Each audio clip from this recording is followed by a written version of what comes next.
साथियों, दोस्तों, भाइयों, सकल देशवासियों को अशोक यादव पप्पू नमस्कार। हमारे देश की औरत देवी है, लक्ष्मी है, महान है।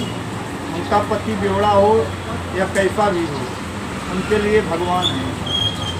कहना बा कि पति परमेश्वर का संसार में ऊंचा दर्जा हो, पति परमेश्वर का संसार में ऊंचा दर्जा हो, सिंदूर का कर्जा कातिल बनी जवा। तो पति परमेश्वर का संसार में ऊंचा दर्जा हो, सिंदूर का कर्जा कातिल बनी जवा। स्वामी गुरु बिहारी रमन हीरा स्वर्गीय वासी और कवि मंगल बसे नगरिया काशी। भोला भोला पप्पू का प्रेम का बंदा हो, सिंदूर के कर्जा कातिल बन गया।